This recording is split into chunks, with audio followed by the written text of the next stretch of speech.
Then, right, it's not being recorded. And this would be for the part number one, and then it will follow by part number two, where we have both our great speakers today, Dr. Gary and also Dr. Jason, with us here.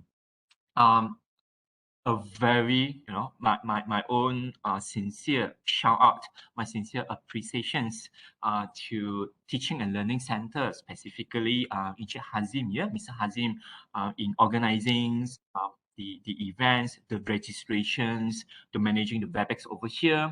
Also, thank you to Miss Lee from the Library and Academic Resources Department for linking up with the Teaching and Learning Center in supporting EMURO, providing resources and references to KDU academics. Last but not least, I've been saying this, so this would not going to be my last time. A very special thank you to both Associate Professor Dr. Gary Tan from USSI Graduate Business School, GBS, USSI University in Cheras here. I'm also very, very happy, extremely excited to also say that we have just invited, we have just have the honor with Dr. Gary to accept the role, the invitations to be the EMURO ambassador for in Malaysia and also in East Asia region here. Thank you for joining us on board with EMURO. We look forward to work more with you, Dr. Gary. And also, if you have been with the sessions organized by Teaching and Learning, example in last year itself, probably you have you have here and you have seen Dr. Jason, Associate Professor Dr. Cham Tak Hui, Dr. Jason. Before, he also was with me on the last year sessions. So together with him, he's the Deputy Dean from the USSI Graduate Business School, USSI University. We're going to hear more from him and also from Dr. Gary on their sharing today. Stay tuned. Let's move on to the boring session. Who is EMURO? If you have not heard about EMURO before, probably, this is just a quick run through. EMURO is a UK-based publisher that founded in 1967. So that would probably make us into 54, 55 years. Right now, EMURO started off with the first journal, which is called the Management Decision.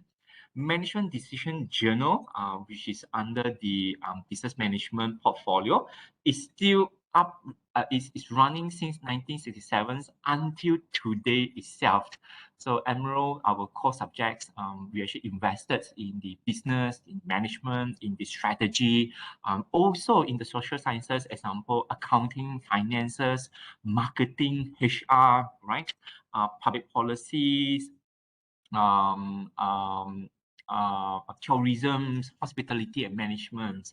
We also extended our expertise on the education sectors, education subject, engineering, library sciences, and even IT, information technology itself. Fun fact, Dr. Gary is also the editorial for one of our IT journal. Yeah, so EMURO is not a big publisher. In fact, we humbly say that we are just a medium-sized publisher.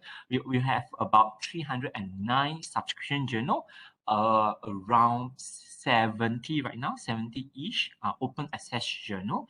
We have more than 3,000 books, and we have about 20-ish, close to 30 open access books. We have close to 3,000 teaching cases right now. UOW, Malaysia KDU, also able to access to 2 years teaching cases. Thank you to library subscriptions, and also expert briefings as well. All in all, this is all about EMURO. Probably you will not see EMURO strength in terms of the number of downloads or number of citations, and probably because EMURO, we actually moving on the real impact. Our goals are on the real impacts, sustainability, SDGs, and also because we signed with DORA. DORA actually stands for Declarations of Research Assessments. Our focus in terms of publications, in terms of articles and books and also cases, are onto the hot topics, onto the contributions of research. We believe that your research matters. We believe that your research is not just about publications. It's actually more than that. Your research would able to prove beneficials to the societies, to the community, to the industry players, to the government, to the public policy, to the policymakers in the government area. So that's actually where we are heading to. We are very small in Malaysia. We have office in Malaysia, which is in Subang Jaya. Our office to UOW, Glen Marie, right, is about 50 minutes away. No jam, no traffic jams, so it's not too far away.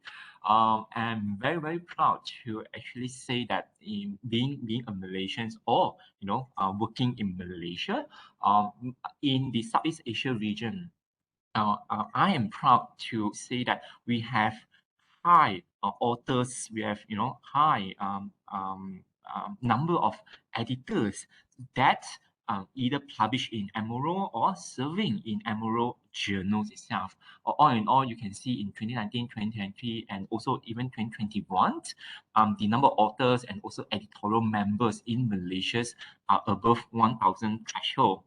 For a country perspective, this is huge.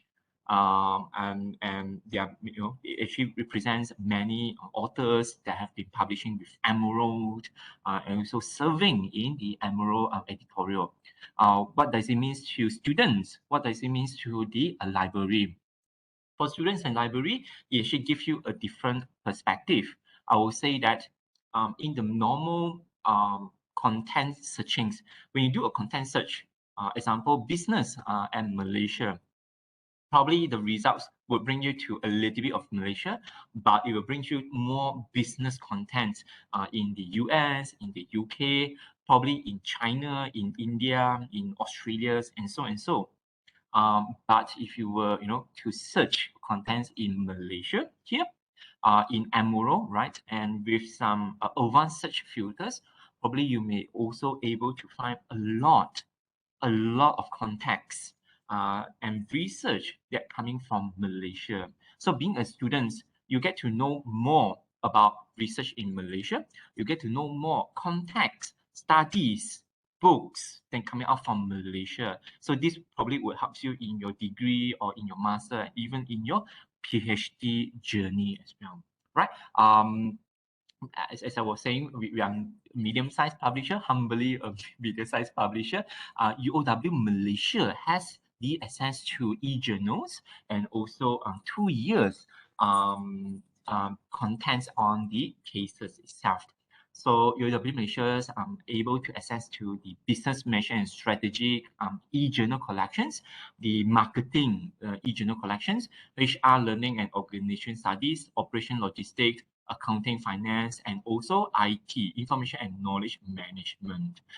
In the previous subscriptions, UOW also have backfile access to the tourism hospitality and also backfile access to the emerging market case studies collections, which is for the teaching cases. So if you are a teacher, if you are a teaching faculty members, if you like to use some of this content to incorporate into your group discussions, into your project assignments, even into your examinations, something like this. So probably this is something that I would get you to explore more. Yeah.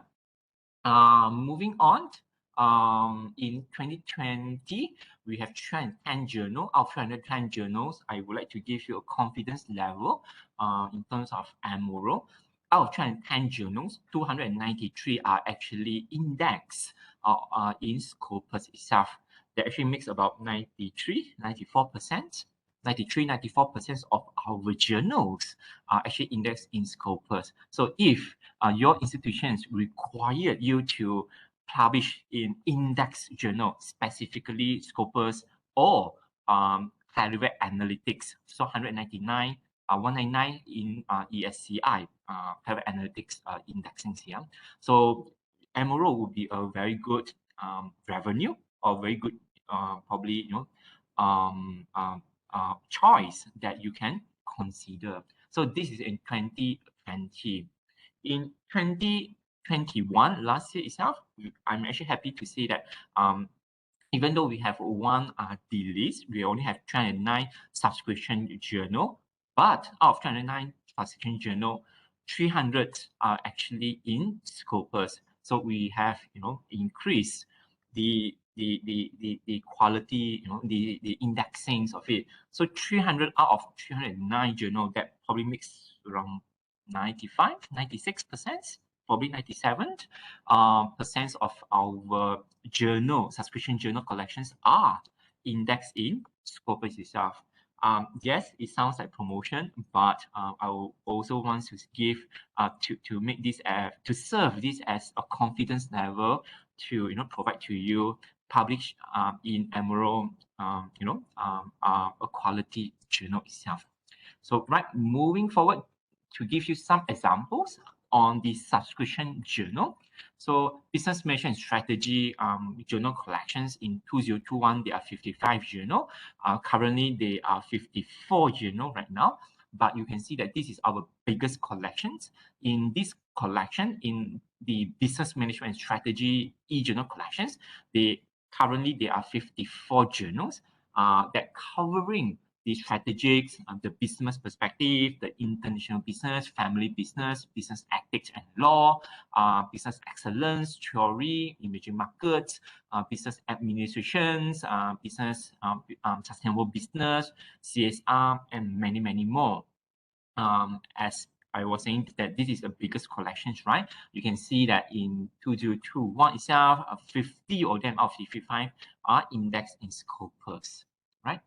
To give you another example, accounting, finance, and economy in 2021, there were 41 journals. Today, we have 42 journals in accounting and finance economics that covering all about accounting, accountability, finance, Islamic finance. If you're talking about sukuk, you're talking about bonds, right? If you're talking about financial crime, if you're talking about money laundering.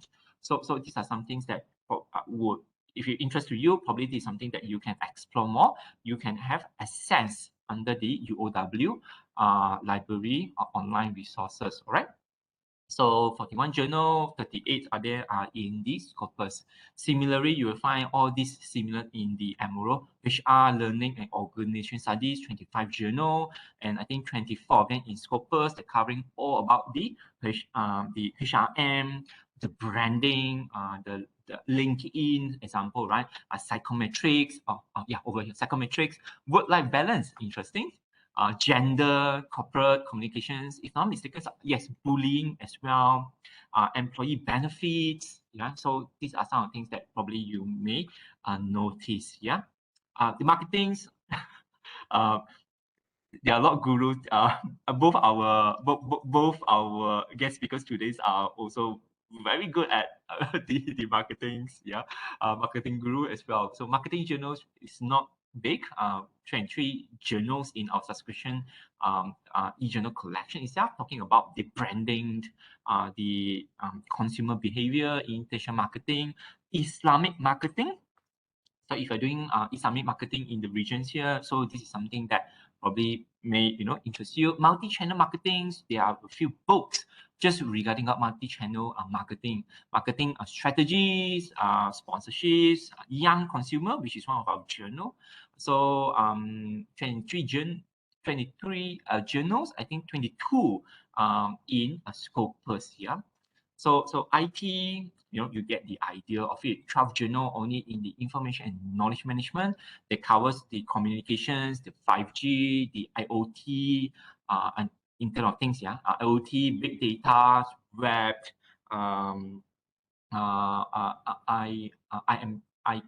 right. So sorry, data analytics, and so right. Education, well, again, you get the idea of it. All about education from the early childcare educations, primary, secondary, postgraduate educations, pedagogy, and also English learning, and so distance learning as well, special learning, yes, special learning too. I was about to say autism, yeah, special learning, so. Engineering, our engineering are a little bit different from our the other big publishers out there. We do not invest extremely much on the engineering publications in compare, but our engineering journals are really focused in their niche area. Example like the aviations, example like the circuit world, sensor review, soldering, just about soldering technology and the journal itself. So these are some of the things that probably you would, if it interests you, something that you would like to have a look into that. As I was said earlier, publishing with Amuro is free. If you were to publish with Amuro subscription journal, it's free. You do not need to pay any publication fee to publish with Amuro subscription journal, unless you want, unless you wish your article to be in open access article. So if you want your article, you wish to publish your article as open access article in the subscription journal, then there is a APC, article processing charges fees that are involved. But if it's not publishing an Amuro in subscription journal, and also open access journal is actually free. Let us just have a look at the publication process. The journal publication process in Amuros is a standard one. It applies for both subscription journal and also open access journal. So once you have submit your article, sorry, your manuscript, and also your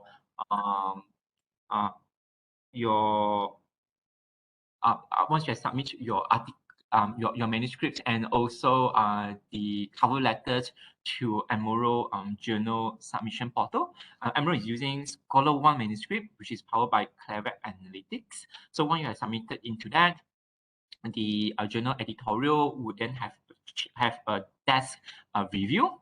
So the desk review basically would take about like 4 minutes, or probably not more than 10 minutes times, to quickly check on the abstract, have abstract readings, and to see whether does the manuscript apply to the journal aim and scope or not. Does the abstract basically follows the journal guidelines, the journal formatting, the abstract formatting, so and so.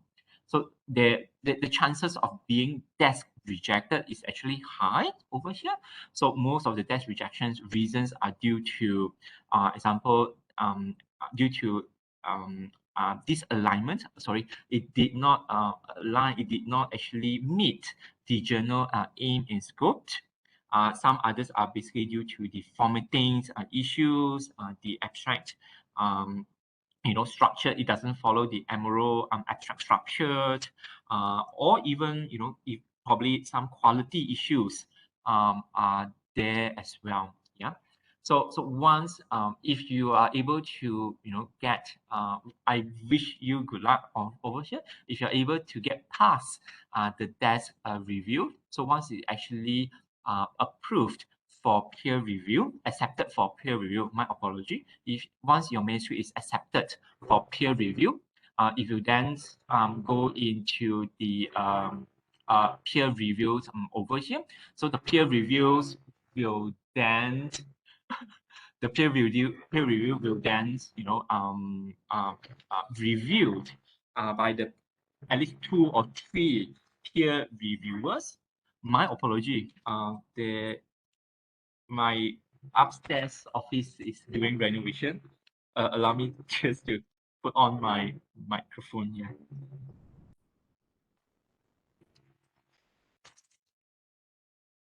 Is you able to hear me right now? Yes. Right. My apology. Let me just quickly check my right. All right, done. Okay. right, this is on the peer review. Once the peer review has been done, then definitely the authors will be required to do the revisions. The revisions are based on either the decisions of on the minor revisions or the major revisions.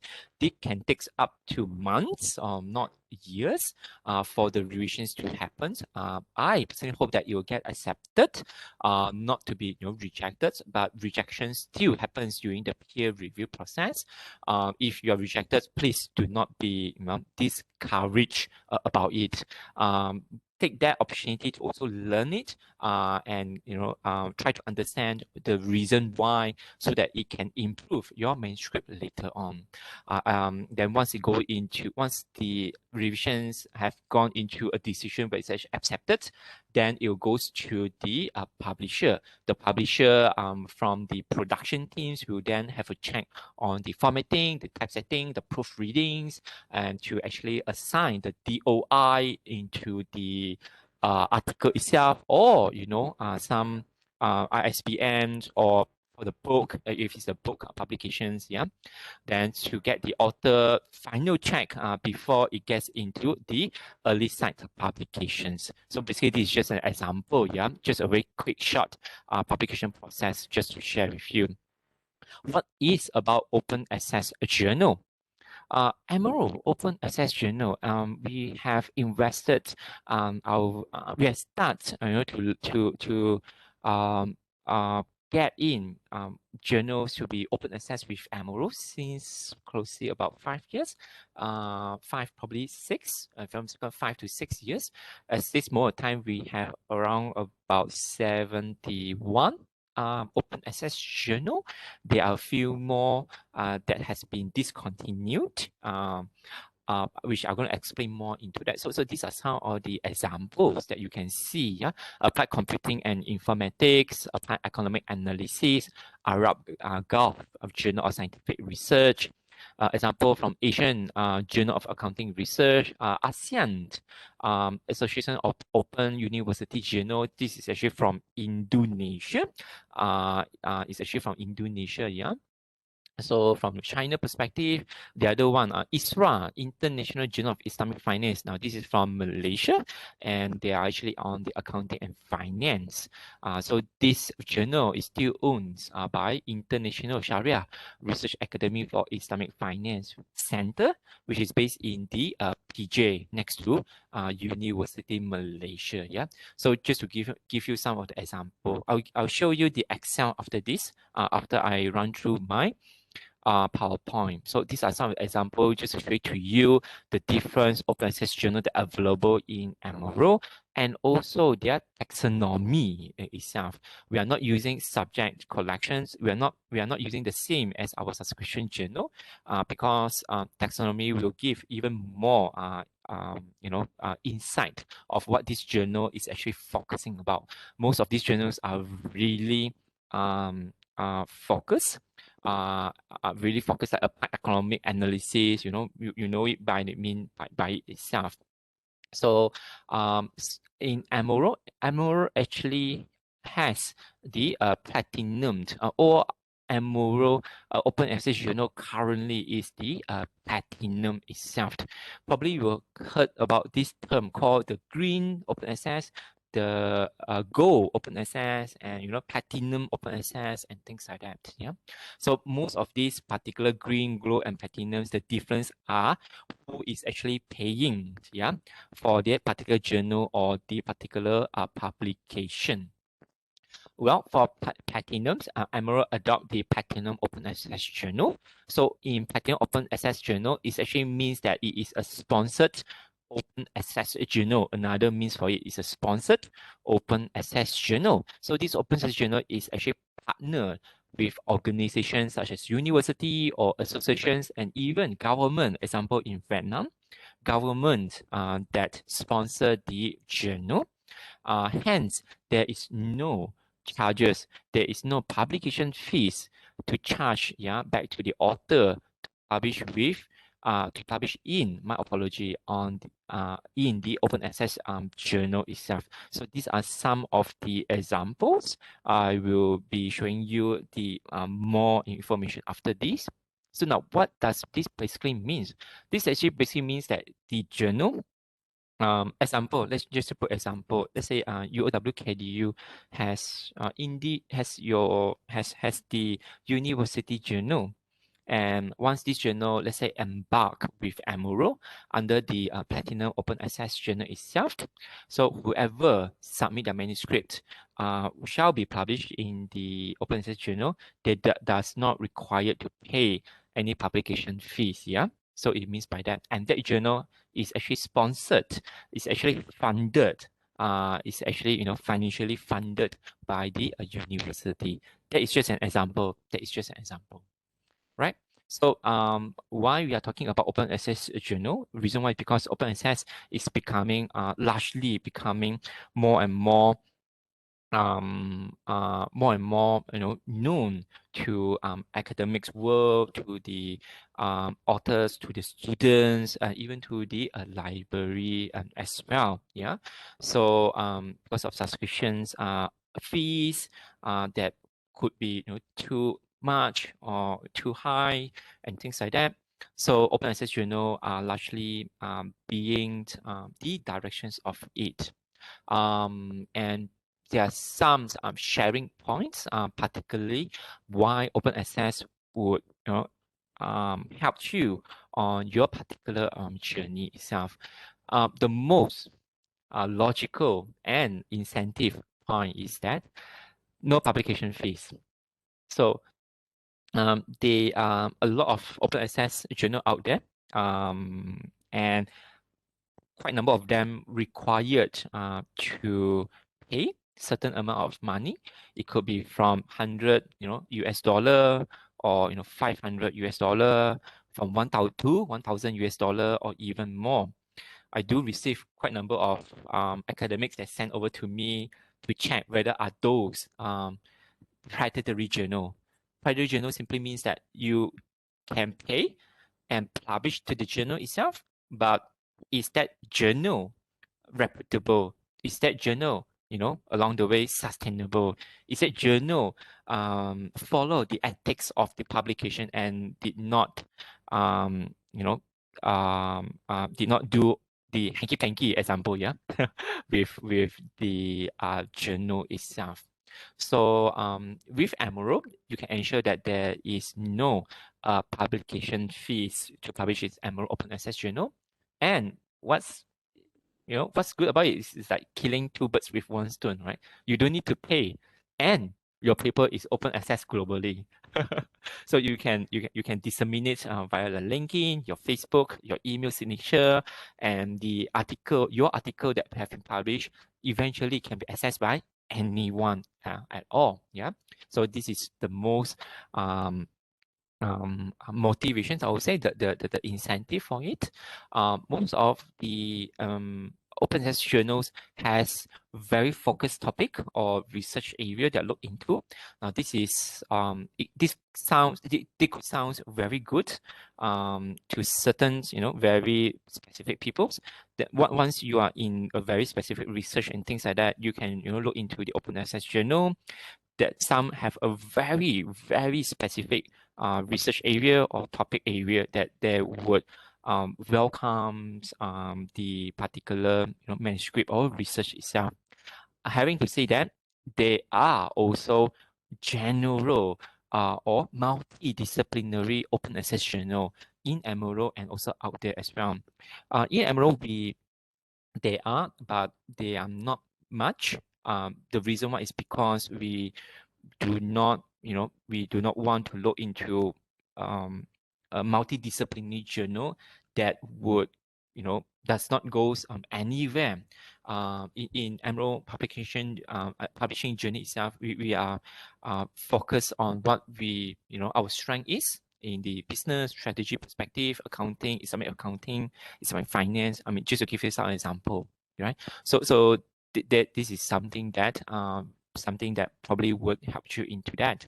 The other one thing is that because it's actually funded by either the university or association, or even government, yeah, they're actually funded into that. So you can also see that the previous paper that have been published. You can also see a very different way of research that being published into them.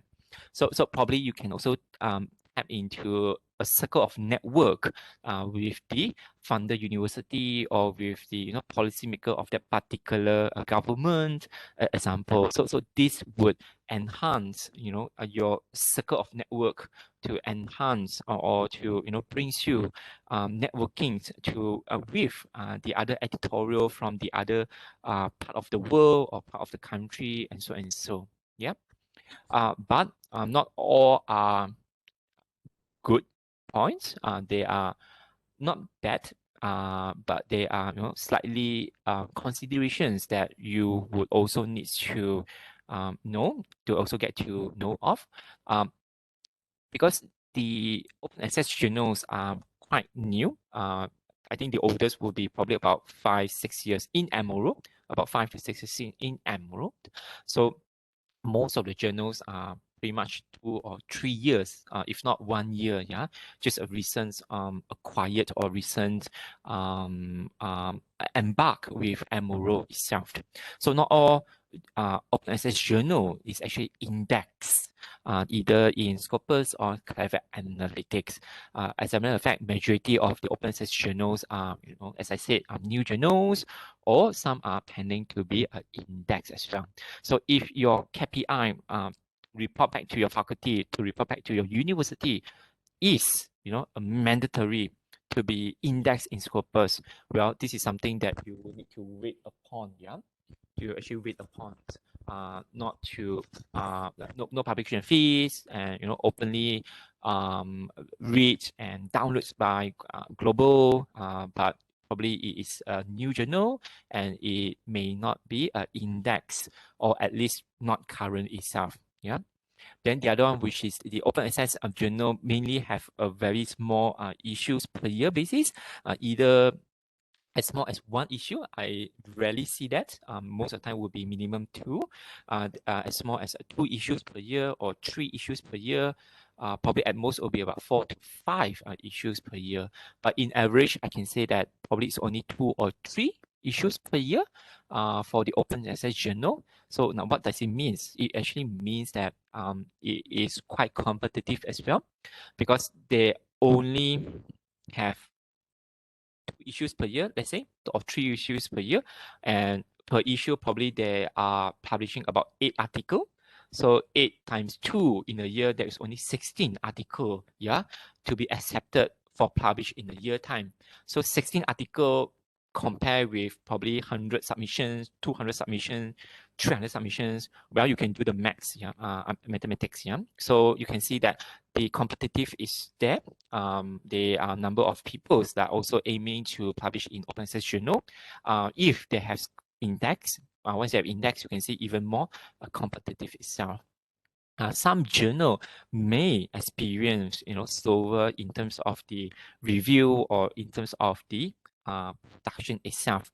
Well, this is logic. The logic behind it would be that the experienced editor, the experienced reviewer would like to take their time to find best of the best paper to publish in their small issue collection itself. Well, for some journal that have new editorial member that joining them, or editorial members that they are still learning into things like that. So probably the reviewing process would take more times for both the reviewer and also authors, to come back to each other. So these are some of the things that probably you will need to take note on. But all in all, they are married, in publishing in open access in the long run itself. Yeah. So that would be that. I think that probably cover my open access journal.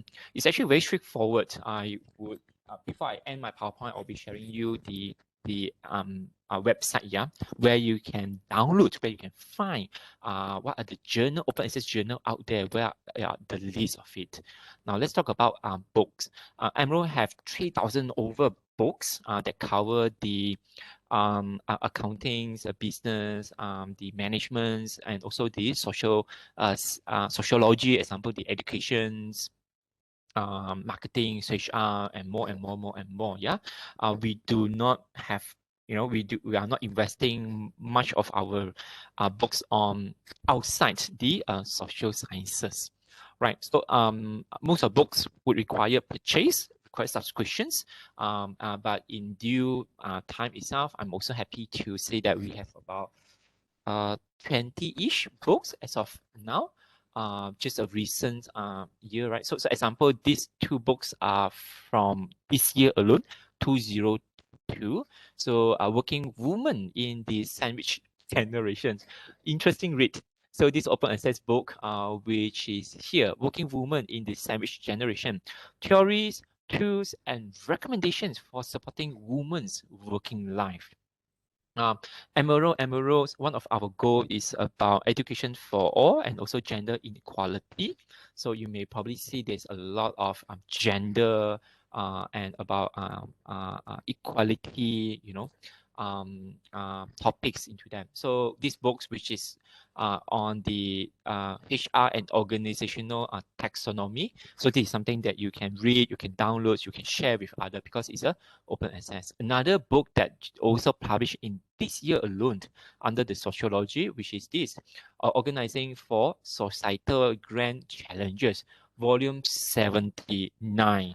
So this series, which is the research in the sociology of organizations, has been a very long running series in Emerald. So the volume 79, they have decided to go open access, and right now is actually freely explore, read, and to make use of.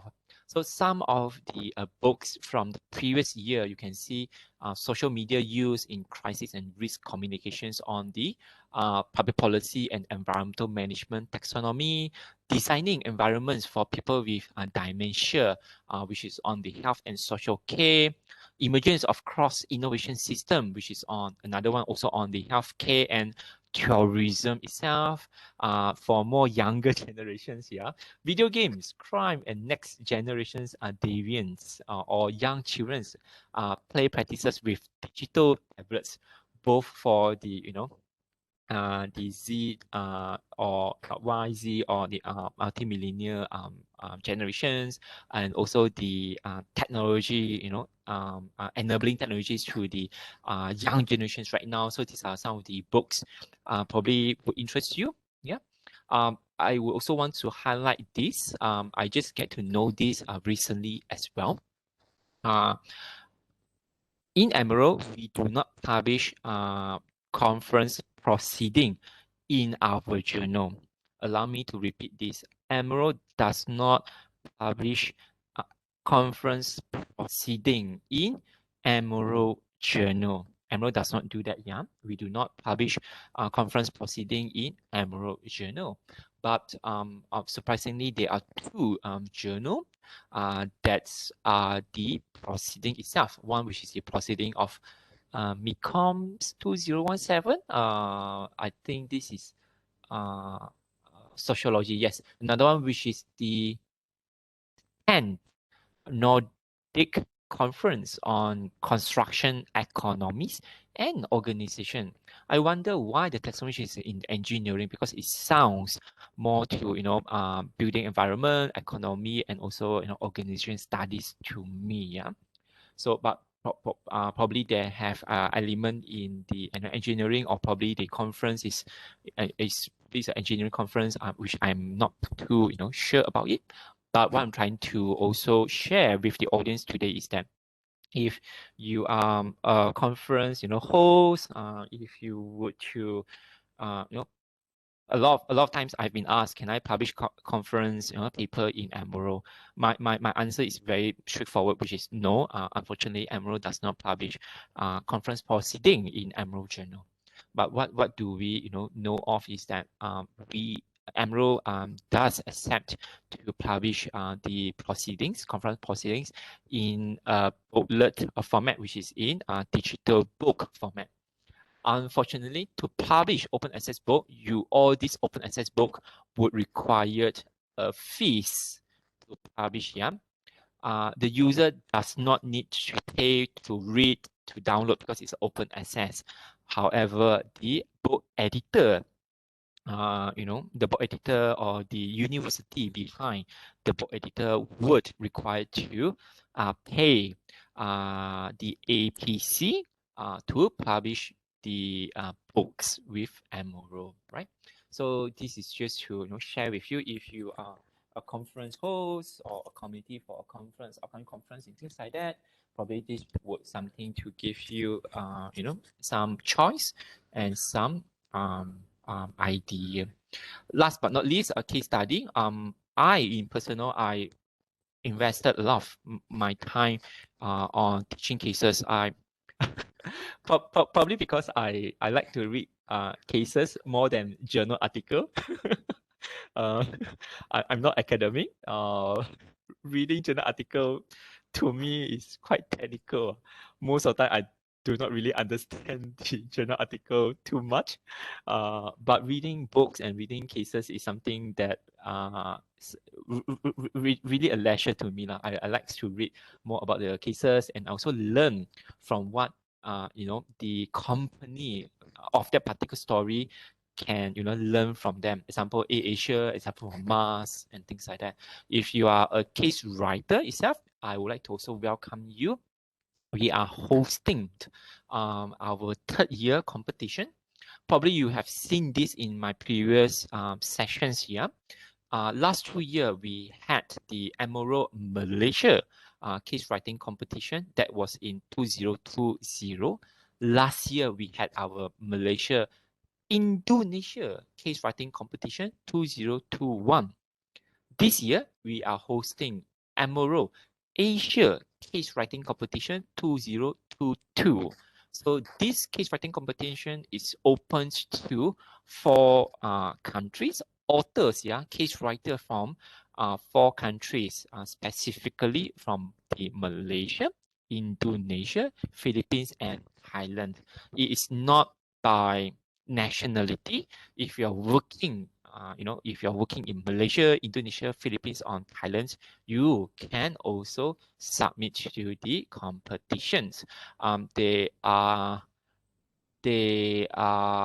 8 prizes to be won. The four winners will get £300, and another 4 winners will get £100 from this particular competitions. To know more about this, do check out Amoro website. It's currently open for entries. It will be closed by end of this year, December itself. And what's interesting is that Amoro emerging market case study, which again, as I mentioned, UOW Malaysia KDU has 2-year contents that you can actually make use of here, and publish your case studies. Your teaching case in EMCS is actually indexed in Scopus. So this is also some incentive, for the writer. All in all, that's actually all from me. I would, if there's any questions, please put that into the chat. I think we're going to host Q&A sessions after the presentation by Dr. Gary and also Dr. Jason here. So that is actually from my particular sessions. I'm going to put up, sorry, I was about to also welcome Dr. Gary. Dr. Gary, wow, you can see H index. I just, speechless. 35 H index. Wow. I also do not know how you do it. In terms of the publications, in terms of his impact, his real impact, and his work on the methodology itself. Oh, sorry, that there's no word I can actually explain. I'll let Dr. Gary himself to actually share his perspective here. I'm just going to include this link into the chat after this.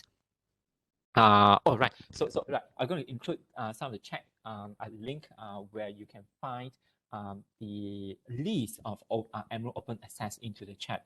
With that, I would like to welcome, I'd like to pass the floor to Associate Professor Dr. Gary Tan. The floor is yours, Doctor. Okay, thank you very much, William, for this very insightful sharing on open access, and also an introduction about myself and also Dr. Cham. Now, before I start off, right, I'd like to thank again yourself, William, from Emerald, and also Encik Azim from University of Wollongong, KDU, for your kind invitation for us to present on our special issue and also some informations on special issue if some of you are interested. Okay, I'm gonna start my sharing. Okay, okay, video. Okay, so today's section on publishing in special issue is going to be hosted by myself, yeah, and also my colleague, Jason Chang, Dr. Jason. So my first part, I'm going to cover on very brief information, like for example, what do you mean by special issue? What are the differences between a special issue and a regular issue? And I'm also going to share with you my experience as the guest editor for two special issue in which we have hosted last year. So last year, we have hosted a special issue on the advancement on mobile payment with internet research. Okay, so internet research is a ABDC A rank. It's an ABS level 3 rank SSCI journal. In Emerald. And we have also hosted another special issue on the impact of COVID-19 on mobile payment with the International Journal of Bank Marketing. Yeah, so International Journal of Bank Marketing is also a SSCI journal. It's an ABS A rank journal as well in marketing. So I'm going to share with you our experience on managing this special issue. The whole process flow. Hopefully that will give you more insights, yeah, on this special issue. Okay, so I'm so sorry I did not prepare any information about myself, but just a very brief one. I have started publishing with Emerald about 13 years ago. Okay, very long time. In fact, William has just shared about this case study, and I remember that we wrote the first case study for Emerald Emerging Market case study about 12 years ago. If I'm not mistaken, it was back in 2010 or 2011. Yeah, somewhere around that time. And I'm so surprised to know that it is already a Scopus Index journal today. Okay, my experience with Emerald is not just purely as a writer. Currently, I'm also an associate editor with Industrial Management Data System, IMDS. So IMDS is ABS, ABDC A rank journal. I'm also the assistant editor, yeah, with Tourism Review. So Tourism Review is one of the oldest journal, yeah, in the world, specialized in tourism.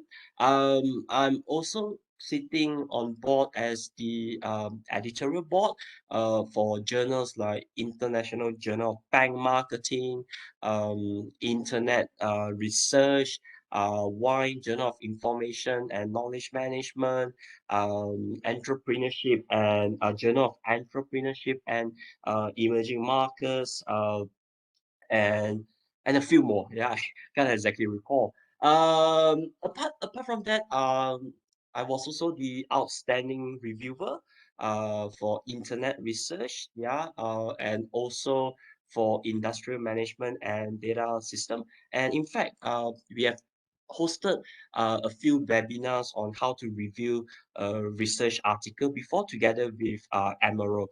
I've also received the highly commended award from the Journal of Service Management, given by Professor J. Kandampuli from the University of Ohio many years ago. All right, so I am quite familiar in the sense that I have been a reviewer before. Yeah, in fact, if you were to ask me, I would have said that I have reviewed quite a number of papers, almost 1,000 over papers, and majority of them are also from Emerald. So today's sharing is not just purely as an editor viewpoint, not only from a reviewer, but also from a writer viewpoint as well. Okay, so some of you might be interested to publish in this thing called special issue. So now, before I start off, I just wanted to share with you on one of our past experience last year on publishing our special issue with this journal known as International Journal of Bank Marketing. So for this journal, let me just walk you through. The editor-in-chief is Professor Hufman Astalami. So Prof. Hufman Astalami is from Fordham University in the United States. So currently I am the editorial board member for this journal. Okay, so the impact factor for this journal has gone up. So according to Journal Citation Report for 2020, the impact factor is 4.412. So this journal is also ranked, okay, ranked in this ABDC quality list. So this ABDC quality list, if some of you are not aware, is the Australian Business Dean Council list, and it's a very prominent list. You know, if you were to apply for promotions, for example, in some of these Australian universities, they look for index that is ranked A or A star. Yeah, so having said so, IJBM is ranked A in this ABDC ranking. Okay, so for International Journal of Bank Marketing, in a year, we publish about 7 volumes. Okay, 7 volumes. So in each volume, we accept about 10 to 12 papers. Okay, on average, 10 to 12 papers per volume. Okay, so in other words, in a year, we accept about maybe about 70 to 80 papers. And what is the core focus for International Journal of Bank Marketing? Now, for International Journal of Bank Marketing, if you look at the title itself, okay, Journal of Bank Marketing. So, International Journal of Bank Marketing is a very unique journal. Unique journal in the sense that this is probably one of the very few journals in the world that focuses on banking and finance with marketing. Okay, so it's very interesting. This journal focus something related with marketing and also related to finance. So it's a combination. So as I say again, not many journals, yeah, in this world have such a blend of both focus. Because most of the journals today, if let's say it is a marketing journal, it is very much on marketing. Okay, or if it's a finance journal, it is very much purely on finance. So this journal, IJBM, however, is a blend of these two worlds. All right. So the kind of papers that we look for, again, as I said, is a blend of two different perspectives: banking, finance, and also marketing. So the things that we look for are, example, behavioral finance, advertising and financial services, branding, financial services, customer relationship management, mobile online banking, yeah, retail banking, pricing, financial services, segmentations in finance, financial service marketing, and so on. So if you go to this website, okay, IJBM website, and you take a look at the coverage, the topics that we cover, you will realize it is really a blend of two perspectives. So if you want to submit your paper to IJBM, it cannot be a pure marketing paper. And it cannot be a pure finance or banking paper as well. You need to ensure that there are two different elements in combination. Then the paper can get through. All right. Now, the key question here on today's topic is on special issue. So some of you might have some curiosity. What exactly do you mean by special issue? Okay, and what is this differences between a regular, or we call it a normal issue, and a special issue? Now, special issue, right? If you look at this definition here, is a specific scope, aim, or topic themes, and allows for more in-depth discussion on a certain topic that is not possible within a regular issue. So if you ask me, right, um, a special issue is like a special topic, and this topic is normally hot topics. Hot topic means emerging topics, topics that people are, looking at this moment, and the editors feel that this kind of topic has potential, and they will, request the editors, okay, or maybe the associate editors to propose, okay, a more specific topic in that particular area. Now, I give you a very good example. Last year, when we hosted this special issue, the pa- uh, the current trend last year was more on COVID-19. Okay, so there was this point whereby every journals, they are jumping to the bandwagon and they wanted to do something related to COVID-19. All right, so our special issue here is very simple. We are also doing about COVID-19, but we want to know about how this COVID-19 pandemic has actually uh, implicated, or how does this COVID-19 have consequences on this mobile payment system. Okay, so that was the theme for our special issue with International Journal of Bank Marketing last year. So let me share about, so this special issue that we hosted last year. It was between myself and also senior professor Dr. Ui, the dean of our UCSI Graduate Business School. Now, as you can see, when we talk about special issue, we are going for more in-depth discussion.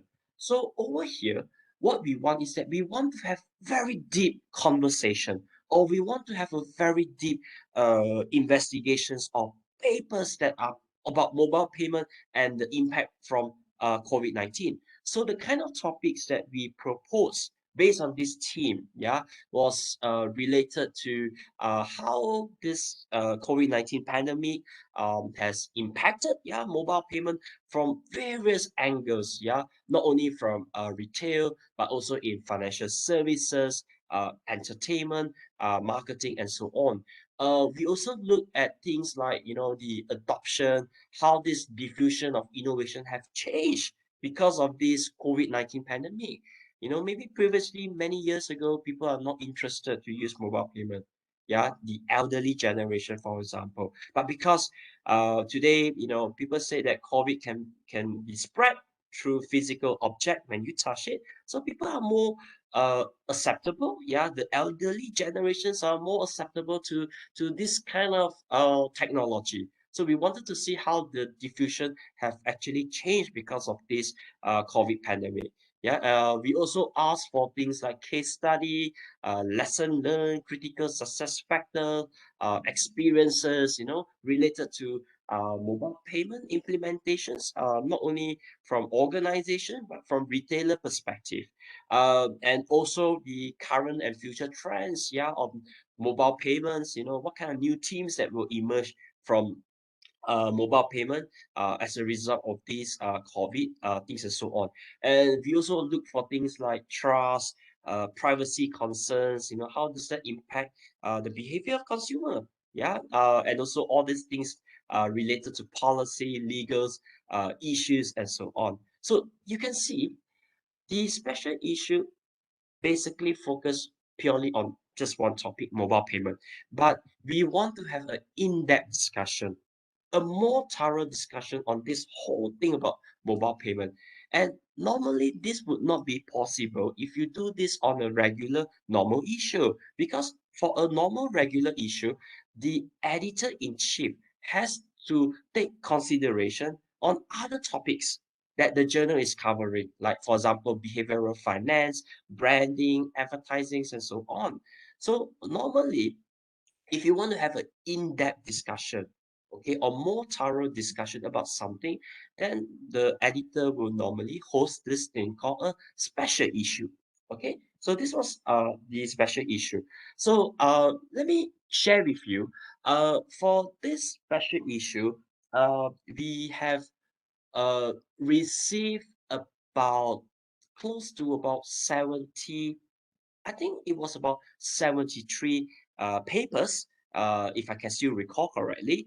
And out of these 70 over papers, we accepted about 7 papers in total. Yeah, so the percentage of acceptance is about 10%. Okay, about 10%. Okay, now how does this work? When we have a call for paper for a special issue, the guest editor, okay, guest editor function is like we are like an editor. Yeah, we make the decision, okay, whether to accept the paper. We make the decision whether to reject the paper, and so on. So when we when our special issue is accepted, so the duty very much lies with the guest editor. So the guest editor will start to promote the journals, okay, through their networks, their social medias, on their universities, institutional web page, friends, and so on. Okay, so when we host these special issues, we normally have deadlines. Okay, like for example, we will make an announcement and say that this coming August, for example, okay, is the closing date for this special issue. But for now, the Scholar submission system is open. So if you have papers that is related to this topic, you can submit now, okay, or anytime before 1st of August. So we will let you know all these important deadlines, and it's very important that you must remember to adhere to this deadline. Yeah, and then okay, so what we do as a guest editor, once we have received your paper, we will receive a sort of a notification uh, about your submission paper. So the first thing for guest editor, what we do is we will screen. Okay, we will screen based on suitability. What do you mean by screen based on suitability? We will go through, the guest editor will go through your paper. We will look through, for example, your title, okay, your abstract, your keywords. The most important thing that we need to comply is whether the work that you are doing, the scope that you are doing, is it comparable or is it matchable with the theme of the special issue? So if you do not meet the theme, or comply to our what we want, then the editors will normally dash reject your paper. So when we dash reject your paper, we do not provide any comments. Okay, we will just say that your paper is not suitable for submission. You will not receive any reviewer reports.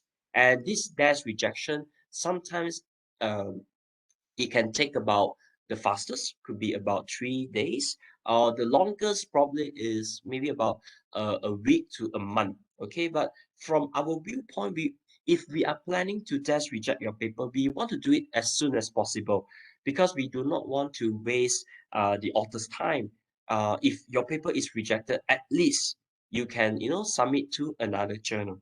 Now, in the eventuality, if your paper is screened and we find that your paper is good enough, it means that you cover the basic structure of a proper journal article. Yeah, you have your title, abstract, you have your introductions, your theories, and so on.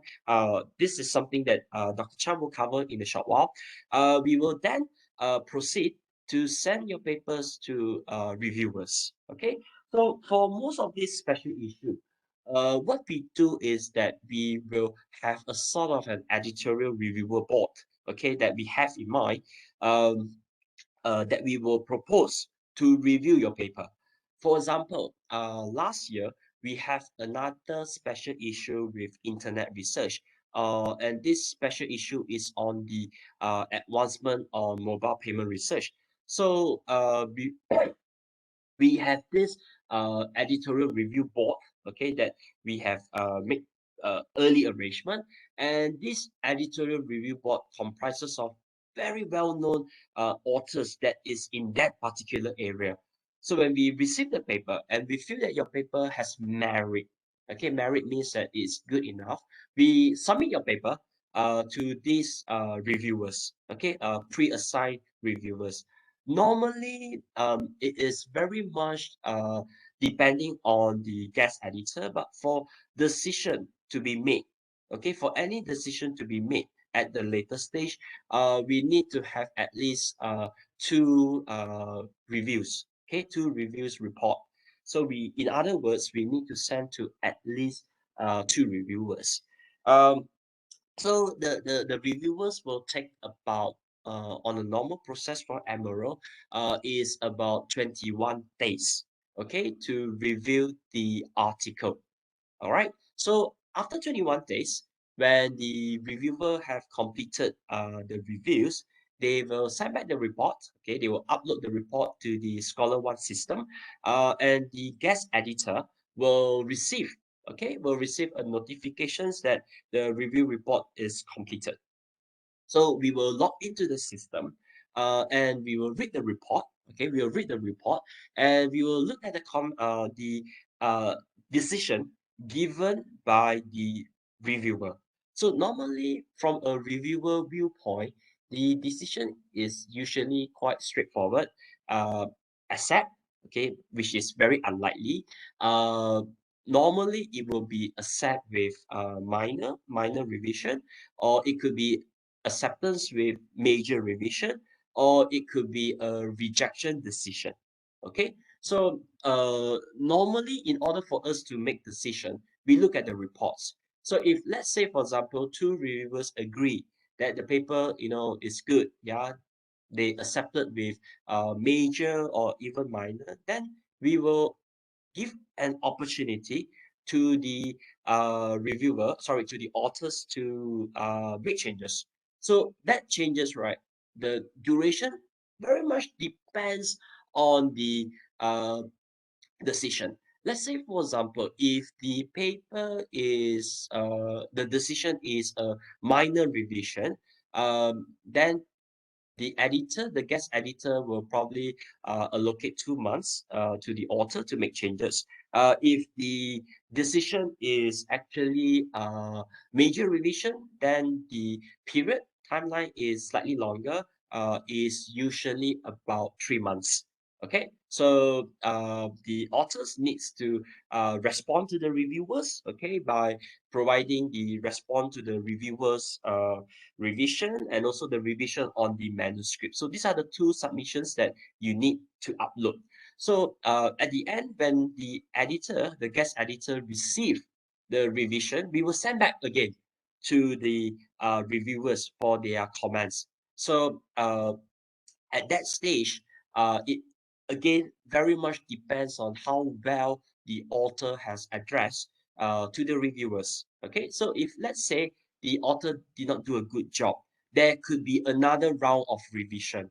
Yeah, if the reviewers are satisfied, for example, with the revisions that you have made, the second round could be an acceptance. Okay, so what I'm trying to say is that how many rounds of revision, uh, it's very much at the end of the day, depending on whether the author has successfully addressed to all the concern raised by the reviewer.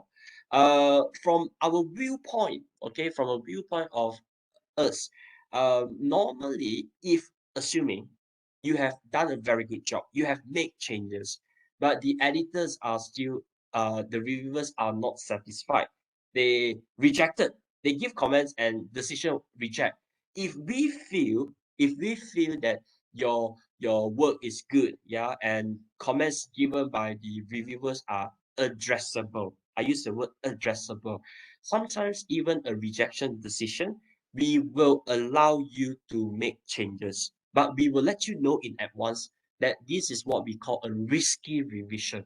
A risky revision basically means that we do not guarantee you acceptance, okay? But we feel that the paper is good. We feel that the comments given are not that difficult, and we believe that it is addressable. So we will give you an opportunity.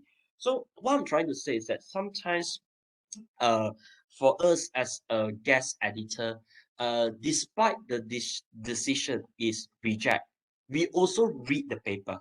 Okay, if your paper is really good, okay, your paper is really good, um, but the decision is reject. We do not mind to give you an opportunity to make that changes.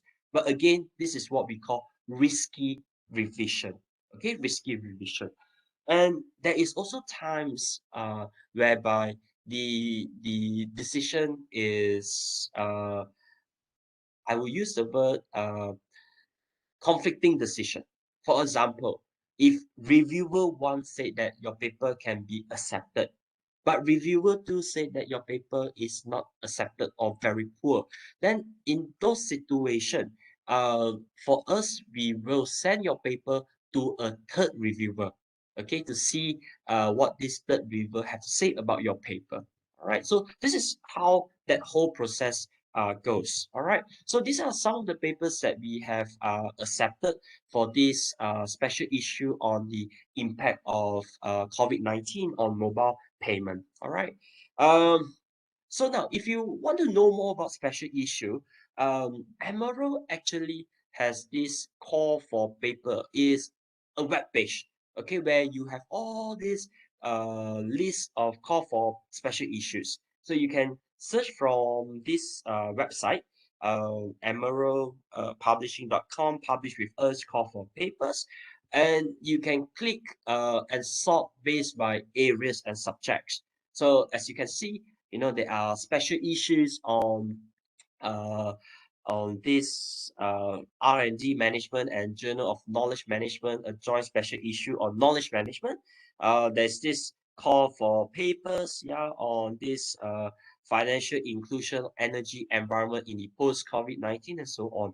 So all informations, the dates, the journal, the themes are all accessible, yeah, through this web page. So I strongly urge all of you to bookmark this web page and to go through this page to find out more information about some potential call for papers. All right. Now, the final part which I want to cover is about the differences between special issue and regular issue. Thereafter, I will pass to my colleague, Dr. Jason Cham, to cover about these things on the benefits of publishing in special issues, what kind of things that the author should take note, yeah, when you read the special issue page, and more importantly, how can you increase your chances, okay, on publishing in special issue. So I will cover this final part here. So what is the difference again between a special issue and a regular issue? So I have mentioned that a special issue allows for more in-depth discussion, okay, compared to a regular issue. And for a regular issue or normal issue, normally the publication is predetermined. Okay, like for example, in a year, they can only accept how many papers based on this topic of coverage. So it is all predetermined. For special issue, yeah, is again very much depending on the guest editor. So the guest editor sometimes can even negotiate with the editor in chief to say that, okay, there are lots of good submission. Can we increase the number of submitted papers? Yeah, we have the final say to discuss with the editor. And as I say again, special issue usually center around a team. Okay, like for example, on the impact on COVID-19 on mobile payment. So it's all related to impact of COVID and mobile payment system. Uh, a regular issue for a regular issue, the decision is usually made by the editor in chief. yeah, or sometimes the associate editor. It depends on the structure of a journal. But for a special issue, the acceptance, whether to accept, whether to reject, minor, major, or even dash reject, is all based on the decision of the guest editor. So guest editor have the final say, okay, to make the decision. Um, from our viewpoint, sometimes we are very kind. We do receive emails. Like today, we have a special issue, which Dr. Chan will share later. Is on the COVID-19. Yeah, sorry, it's on the unethical considerations or consequences on this fintech adoption. So we received an email from one of a potential author asking us whether this paper of hers is suitable, yeah, for submission in our special issue. So sometimes we do we do answer to some of these potential authors if they want to know whether the team is suitable or not suitable. So again, what I'm trying to say is that a lot of the decisions are made by the guest editor rather than the editor in chief, and we will have our own list of reviewers. So guest editors normally will have a pre-arranged list of reviewers that we will propose, and we will use this reviewer to review the paper. Okay, if you go for a regular issue, mostly the editors will either use the editorial review board, or maybe the associate editor, or maybe a few ad hoc reviewers. Yeah, but for a special issue, the guest editors normally will manage the whole review process. Okay, and at the end, once the special issue has been completed, the editor will not guest editor will have a editorial note where we will talk about the papers that we have accepted and what is the future research direction on this paper. So that's the whole process flow for a special issue. Now, I'm going to pass the floor to my colleague, Associate Professor Dr. Chan, to cover on the benefits of publishing in special issue. Okay, so Dr. Chan, are you there? Yeah, I'm here. Thanks, Okay, Dr. Gary. okay, no problem. So you can continue. I will help you to share the slide. Is that okay? Oh, you want me to share from my end? I'm also good with Oh, that. yeah, okay, okay, that will be Okay, fine as well. Okay, just hold on. Let me. okay, thank you. Okay, Super. Okay. Go on, just give me a minute. All right.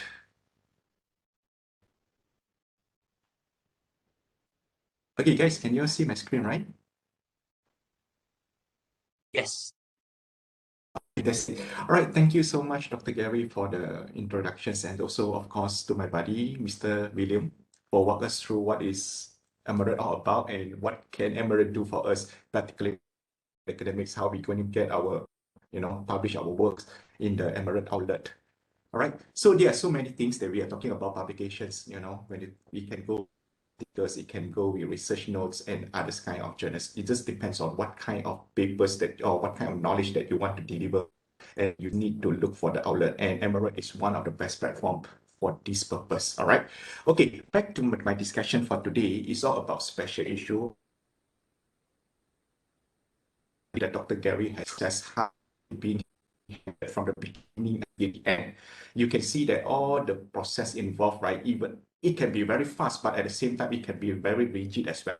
Whereby because special issue most in a certain or specific. So in view of this particular point, right? So most of the paper that being considered in a special issue must be at least 110% related to the team that actually papers. So if you're intent for this kind of publications, right, you must be ready and make sure that the people that you are preparing, or you already have with you at the moment must fit into or the interest area of the particular call for paper.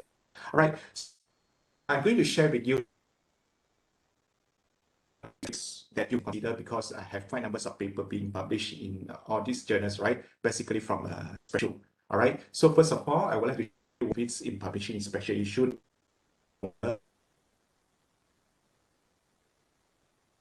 Part. So this is a special issue, right? You're not going to get the same coverage like you're published in the regular. Because in Emerald, right, you will get the similar visibility, and you won't be surprised, right? You, in fact, if you publish it at a special issue, in fact, you can attract more readers because of the topic of that particular issues. Papers that are published with Emerald is in International Journal of Bank Marketing. When we talk about these moments that hosted by Dr. Gary in the past, yeah. So I know that when we target on these kind of journals, we must come up with a paper that actually fit into the criteria and make sure all other readers who embark in this area, they can actually refer to our papers as a future studies. So that is how it's going to work. All right. So when it comes to special issue, of course, I cannot deny the fact that it usually will have faster publications time because it's handled by a team of guest editor, and usually we will have our own team of. Sometimes we also get work from others from other countries. So of course, all these people that we selected must be those who are good in the area. So when we pass them the papers for review purpose, definitely they will do it fast for us. And we try to meet the timeline that actually given to us by the publisher. So in fact, like when it comes to Emerald, we only given 21 days, so we will encourage our reviewer to get back to us with their decisions within that particular time of periods. So therefore, right after we have decisions, then we will respond to the authors accordingly. So apart from that, when you look at actually a study conducted by Elsevier, it's very clear that special issues, right, they actually can attract more citations just simply because of the niche area that they actually focus into. All right. Apart from that, when you get your paper published in that area, in fact, you can actually feel that whatever you produce at the end of the day, in fact, meet the requirement of the subject expert.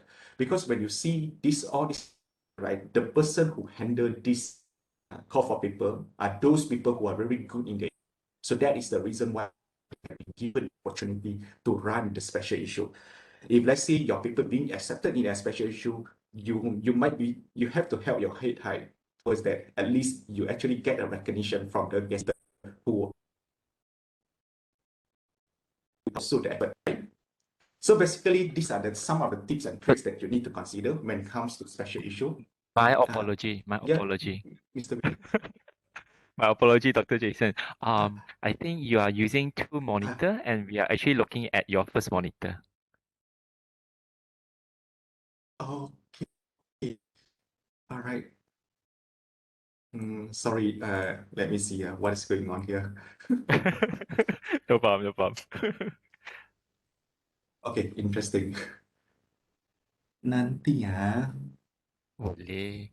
And also, I'm not sure whether is it me or the others, but Is I think your side. Is it okay? Is it We are now looking. better? Yes, Fui, your brother. This is good. All right, back to you.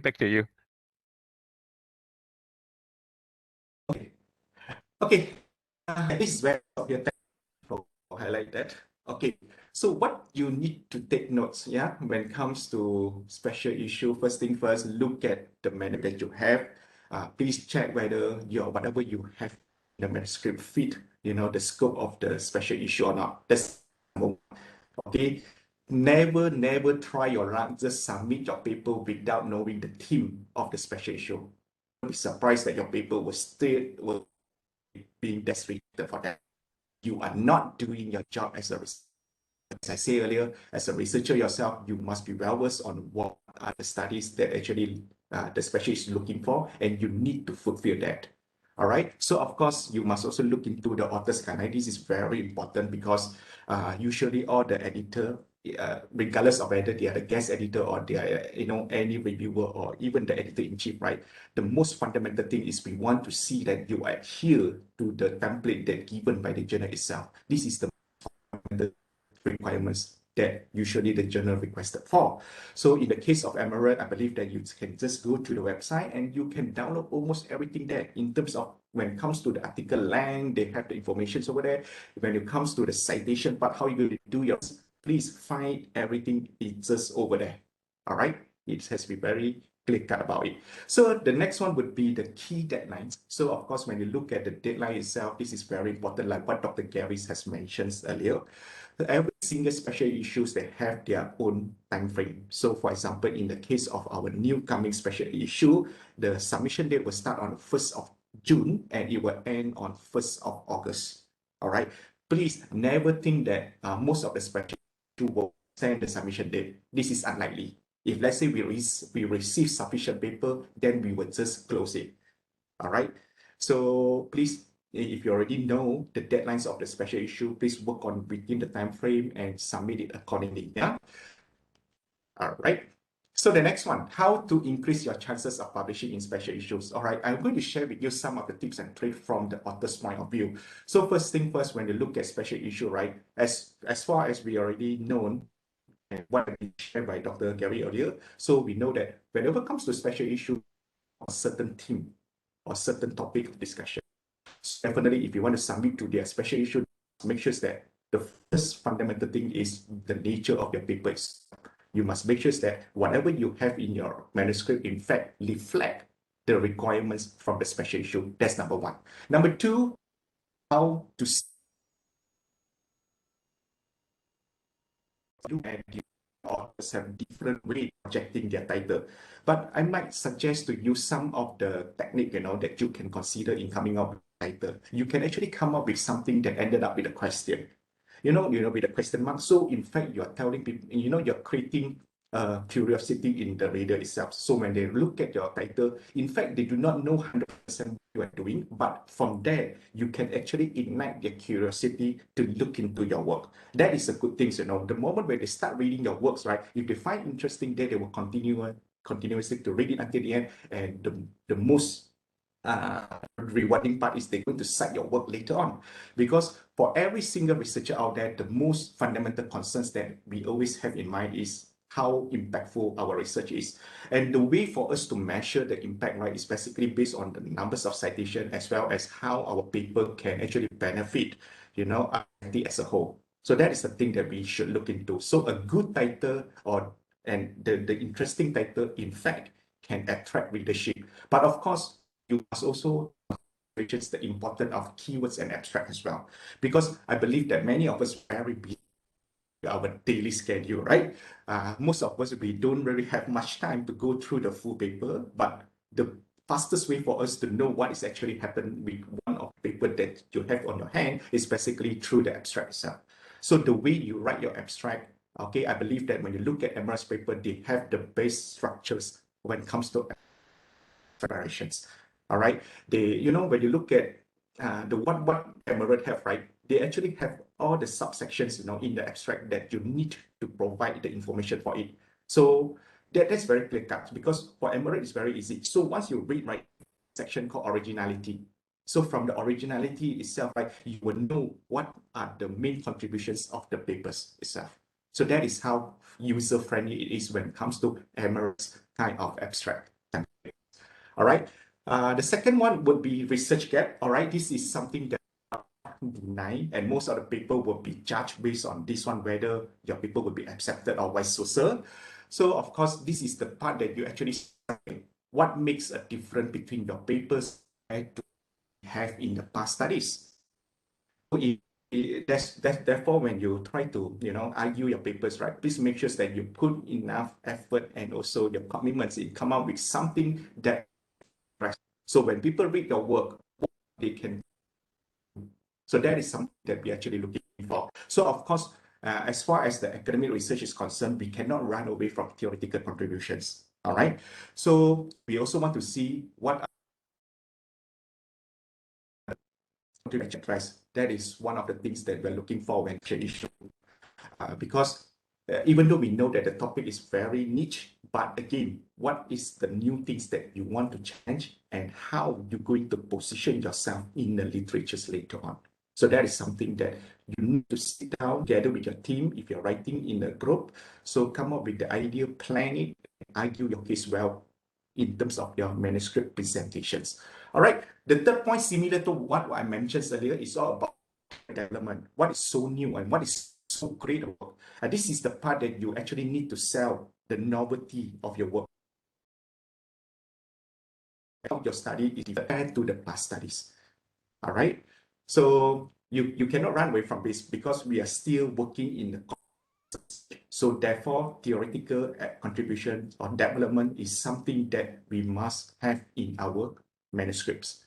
All right. The third one will be research. This is something is how you actually design your study and how your study being conducted. Of course, when you're using a certain approach, like for instance, all right, we do expect you address all the important parts, you know, from the beginning until the end, how you're going to get a sample, what sample size, and what kind of analysis that you're using, right? So of course, when you're submitting to this special issue, right,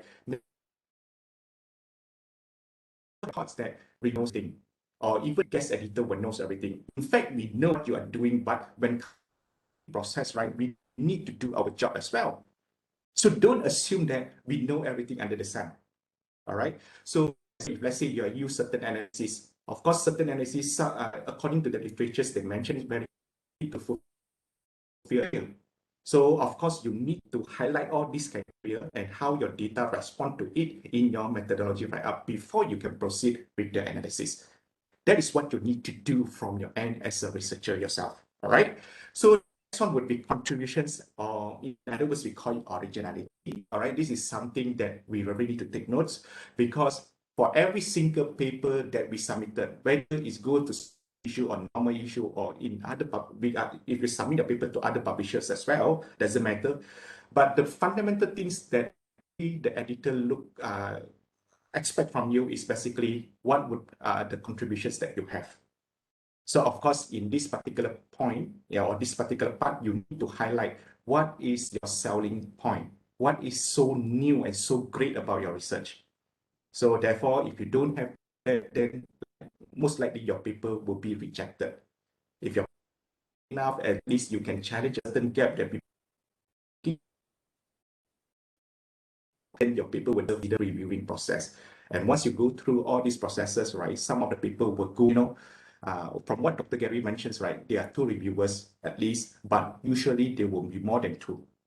Right? So they will have like 3 or 4, for instance, some of the cases, I still remember some of the, and the editor itself will look at overall comments given by the reviewer before they make a decisions on my paper. So that is how it works. So we must prepare for the worst. So of course, we got, you know, the feedbacks from the review, we need to address it. All right. So it doesn't mean that you need to, you know, to agree with all the comments given, but if let's say some disagree, definitely you must justify it. Remember, in research, right, there is no right or wrong as long as you can justify it. Remember this keyword, justification. All right. Next one would be clarity and a good structure. So basically, this is all about, you know, present your ideas, how to put it into writings. So of course, when it comes, right, the moment we share verbal communication, that would be very easy because you just talk. Okay, all right. But when you put all this idea into writing, now this is the most toughest part, or the most challenging. So of course, when it comes to research, right, I usually would tell my, you know, my students or some of my friends, right, research is not entirely about science. It's about art as well.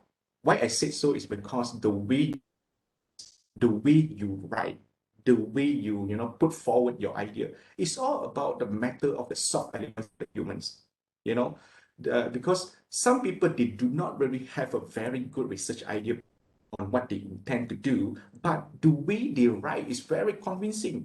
So just sell the idea, you know, they're so good with that. So you would be surprised that their paper can be easily accepted just because of that. So therefore, the tips that I want to share with you is, it's not about how complicated your paper is, but at the same time, look into the writing part itself. All right. All right, these are some of the tips and tricks that I would like to share with you. So of course, for those who already published the journals before, so you definitely know these are all the requirements that we usually look for when it comes to submission of the journals. All right, so this is the thing that we want to share with you. We actually have a special issues, call for papers. This one will look at the dark sides of fintech, unintended consequences, and ethical considerations of fintech adoptions. As you see that what Dr. Gary has hosted last year is all about mobile payments. Because when you look at mobile payment itself, right, it's basically of fintech is basically the umbrella term for all these kind of technologies. So by looking at this fintech itself, or in other words, we call it financial technology, right? Many of the study that we review, our teams, before we come up with this call for people, do the past studies, we go to all the databases, we try to find all the papers related to fintech adoptions. But you won't be surprised, right? After we reviewing most of the previous literatures, we found out that most of the paper, or majority of the paper, only focus on the adoption part of fintech. But there are limited study actually look at why people don't want to use. You see, that is what we call dark side. And that is what actually triggered us to come up with this call for papers. We believe that there are actually a lot of factors that actually stop people or inhibits people from using fintech. So that is the reason why we come up with this special issue. And the main purpose for it is to challenge the existing status quo and, of course, to contribute new information, theory, and knowledge to the existing body of knowledge that we have. All right. So when you look at the call for papers, yeah, these are all basically the guest editor that we have here. So you can actually get this link from Mr. William later on, or later on we can actually paste in the chat box. So you can actually go to this link and you can the requirements that we are looking for when it comes to this call for papers. Yeah. So these are some of the topics of areas that we actually focus into. First thing first, we would like to know the issues related to fintech. And the second part will be risk related. The third one will be barriers to fintech adoption and solutions. The fourth one will be strategies for addressing the unintended consequences of fintech. The fifth one will be responsible use. The sixth one will be issues related to active, problematic, and deviant patterns of use of fintech. The seventh would be security and privacy. 8 will be consumer psychological and behavioral response. 9 will be personalizations, privacy paradox in fintech. The 10th one, the adverse effect. And the next one would be the governance and this more to the stakeholders. All these are basically our topics of interest. If you have any papers that you work in the context of fintech that fall under this category, you might consider to submit it for the considerations of application for this IJBM special issue. All right. So all of you are welcome as long as you have the papers that related to this area. Yeah. So this slide is basically telling you how to submit your papers, but of course we go to the Scholar One accounts later on. Definitely there is a functions that highlighted whether I use submitting this paper to regular issues or special issue. So in this case, you please select the special issue. If let's say you have any papers that you intend to issue, yeah.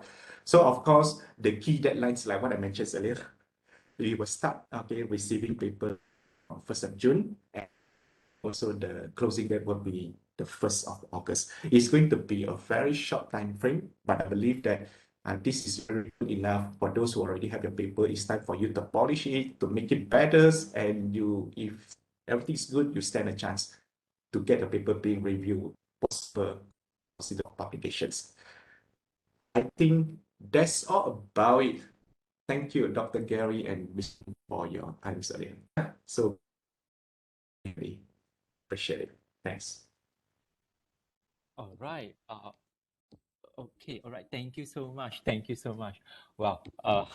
I couldn't thank you, enough to Dr. Gary and also Dr. Jason for the very interesting sharing. To be honest, to all the participants and also our guest speaker, we have done quite a number of webinars, together and also here and there. But it interesting to me to see that this would consider a bit special, where we actually talk about on the special issue itself, not just about the special issues, but the benefit of the special issues that shared by you, the special issues and versus the normal submissions. What are the difference? For me, probably I know a little bit, but I know more lah today. Thank you. Right. There are two questions on the chat. There's one questions on the chat. As a public and another as a private. I've answered to both of them already. Right now, I would like to invite the participants in the chat. We have about 40-ish. We have 40 plus participants with us today. If you have any questions, let me check. If you have any questions to our speakers, Dr. Jason and also Dr. Gary, this would be the time to get to ask the questions. Well, if while waiting for them to actually putting out some of the questions that they may have in mind, I would like to ask. I actually ask both. Okay. Dr. Cham. Oh, okay. Both Dr. Cham and also Dr. Gary, regarding about the special issues that we have mentioned, which is the fintech, right? The dark side of fintech. Just a quick check. The title of the special issue is it also proposed by your team, or was it also revised by the editor-in-chief?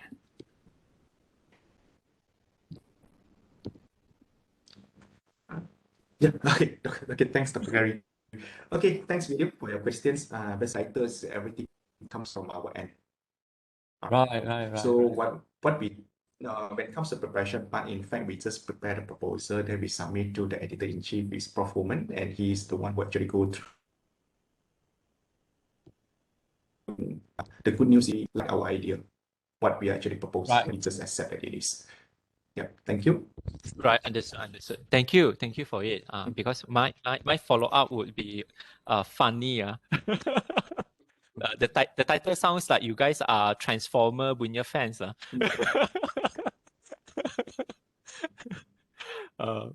Right. So I think there are no questions so far. I do have one last questions that not so much of questions, but it would be for my own self learning itself.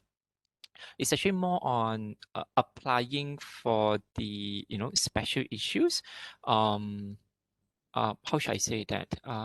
Some private university, well, compared with public university, some private universities may not have their the publication KPI. Some may not suffer like you do, Dr. Gary and Dr. Jason. You have KPI to actually achieve in a year time, 2, 3, or even 5 publications. Some are fortunate enough that they may not have a KPI in terms of publications. My question is actually over here. How what actually motivates? How can we sharing from your experience? How can we actually motivate them, our academics, our fellow friends in the participants here, to perhaps gearing up to actually give it a try in terms of publication? Probably it could be due to lack of motivations, or it could be due to lack of KPI, or probably it will be also due to lack of confidence level.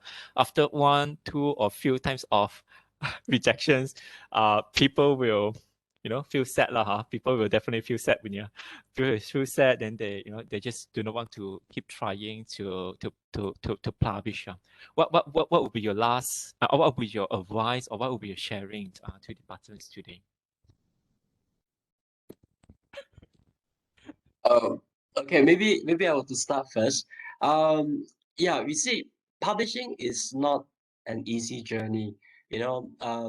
Today for most academicians, a lot of us have a lot of responsibilities. Like for example, Dr. Cham is the holding admin position, yeah, and some of us, we are also we have family members, yeah, we have kids, So having said so, publishing is not something easy. All right, there are a lot of sacrifices that we have to put in, in order to get what we want in life.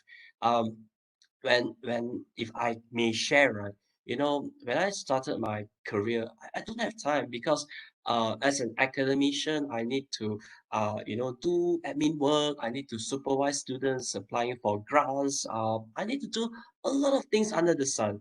But I told myself this: publication is something that we cannot run away, yeah, being an academician, whether you like it or not. Most universities, yeah, the process is simple. Every universities today, they want to be upgraded. Maybe today you are just a college, but in the future you could be a university college, and in the near future you might be a university. And when your university starts to move up to a university or rank, then you have no choice but you got to publish. So to me, I think publishing is something that we cannot avoid. Whether you really like it or you really dislike it, it's not something that you can avoid. So my saying is that if you do not have time, okay, you do not have time, try to write at least 1 or 2 papers a year. It's not a lot. Okay, I share with you. Like for example, you talk about journals like Tourism Review, okay, under Professor Dimitros Puhalis. If you look at the author guidelines, the requirement for a publication in Tourism Review is only about 6,000 words. Yeah, if I can recall correctly, it's only about 6,000 words. It's not a lot. Now imagine how busy you are. Every day spend 1 or 2 hours. Okay, 1 or 2 hours, you can write at least 300 words or 400 words a day. Imagine if you can write 300 or 400 words just by spending 1 or 2 hours a day, you can actually get a paper completed in a month. So to me, publishing is not something very difficult, but you need to have that determination. Okay, and the key concept here that I really want all of you to remember is publication is not something that we can avoid. It will come. Whether maybe your university says that you do not need to publish now, but think about this, it's also going to be for your future. Okay, because if you want to move on to any other universities, people will definitely ask you, where's your publication? Okay, tell me how many papers do you have, in what rank and so on. So I say this is something for your future. Think about this, your future. So that's probably all that I want to say. Okay.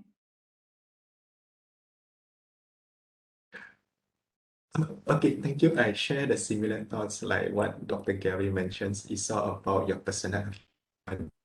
As if we, I believe that everyone's here likes statistic itself. Every year Malaysia's university has been graduating more than, like, for example, 6,000 plus PhD holders. So meaning to say that when you walk down the streets, right, and any one of them could be a holders, and all of them and join university to become lecturers. So the issue here or the question here is how you're going to differentiate yourself from the rest of the PhD holder is basically based on the research that you have on your hand, and through publication itself, it actually make yourself stand out from the peers.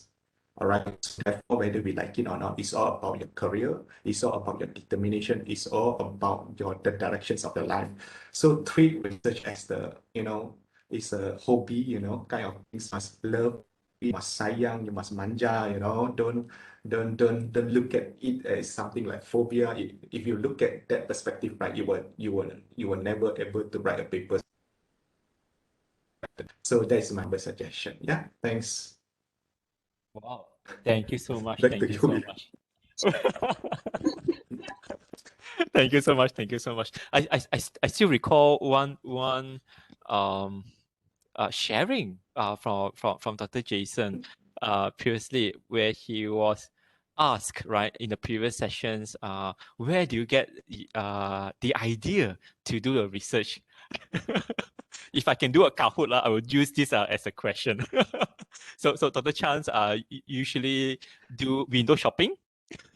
By window shoppings and going around and something that trigger his interest to know more about it. It will change that into a research idea, a hypothesis, and you know, to encourage him to do the research.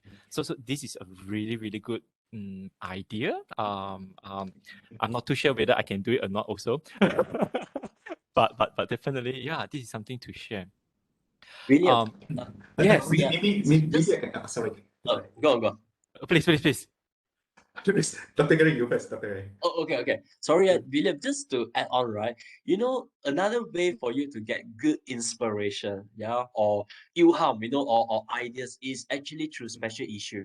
Because most of the time, special issue, we look for hot topics, very emerging topics. So you can browse through special issue. It doesn't mean that you need to submit, but you can get a lot of ideas because special issue will tell you the coverage, the topics that they are looking for. So that will give you a sense of a future direction that you can start to work on. Yeah. Right. Yeah. Right, exactly. I do agree on that. I did a sessions with UiTM previously, which is on the special issues, and this is something to actually take note on. Most of them, they have challenge in identify, you know, what to do or what their students wanted to do. Special issues is a great approach, great idea for them to actually refer to them to actually, you know, check whether is it still hot topic. Definitely is yes lah. Move on.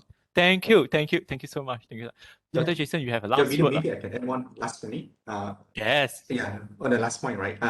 For research idea, I think we can actually get it from our teams of researchers. For instance, I work very closely with Dr. Gary. He have a lot of marvelous idea, you know. We actually can discuss about it and we come up with a research from there. Yeah, work with your own team. So, you know, the more brains you have, you can come out. Right. Very good.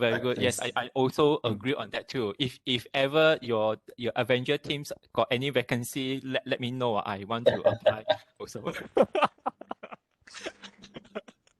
Well, that's really all for today's sessions. We make good times and definitely very wonderful sharing from both Dr. Gary and also Dr. Jason. My sincere thank you, appreciations to both of you for your time, for your sharings, for all the participants that joining in. Thank you for your time as well. To Teaching and Learning, Encik Hazim, they're actually organizing and hosting this particular webinar, and also to the library in supporting this particular webinar. Thank you all for joining once again. I hoped I think with Teaching and Learning, we're also going to have another second and third sessions on case and also both in the future. Stay tuned to what Teaching and Learning has to coming out to offer. With that, thank you so much. Thank you, Dr. Gary, and also thank you, Dr. Jason. Thank you. Okay, thank you very much. Thank you so much. All right, thank you, everyone. Bye-bye. Thank you. Bye-bye. Thank With you. that, I Bye-bye. pass it back to Encik Hazim. I pass it back to Encik Hazim to close the WebEx and also stop the recording. With that, thank you so much. Bye-bye.